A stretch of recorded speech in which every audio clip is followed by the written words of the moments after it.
War game খেলছে যুক্তরাষ্ট্র, বাড়াচ্ছে পরমাণু সংঘাতের শঙ্কা, এমন অভিযোগ করেছেন জাতিসংঘে উত্তর কোরিয়ার প্রতিনিধি কিম sok। এশিয়া প্রশান্ত মহাসাগরীয় অঞ্চলে ওয়ার গেম খেলছে যুক্তরাষ্ট্র, বাড়াচ্ছে পরমাণু সংঘাতের শঙ্কা, এমন অভিযোগ করেছেন জাতিসংঘের উত্তর কোরিয়ার প্রতিনিধি কিম জং উন। নিউ ইয়র্কে জাতিসংঘের সদর দপ্তরে দেওয়া বক্তব্যে যুক্তরাষ্ট্র ও মিত্রদের সামরিক পদক্ষেপের নিন্দা জানান কিম।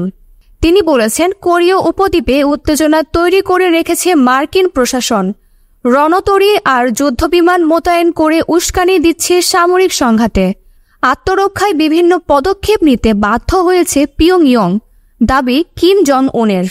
আর উত্তর কোরিয়া যুদ্ধের জন্য পুরোপুরি প্রস্তুত বলেও মন্তব্য করেন তিনি। 10여 년 전에 해체되었어야 할 유엔 핵 충돌이 무노고에로 다가서고 있는 গত বছর এই পোডিয়ামে দাঁড়িয়ে বলেছিলাম, পরমাণু সংঘাতের দিকেই যাচ্ছে কোরিয়া উপদ্বীপ। এখন পরিস্থিতি আরও খারাপ হচ্ছে। বছরের শুরু থেকে যুক্তরাষ্ট্র ও তার মিত্ররা একের পর এক সামরিক মহড়া চালাচ্ছে, শত্রুতাপূর্ণ পরিবেশ তৈরি করে রেখেছে অঞ্চলটিতে। সত্যিটা হলো, 70 বছর ধরে যুক্তরাষ্ট্রের হামলার ঝুঁকি আমাদের পরমাণু কর্মসূচি জোরদারে বাধ্য করেছেন।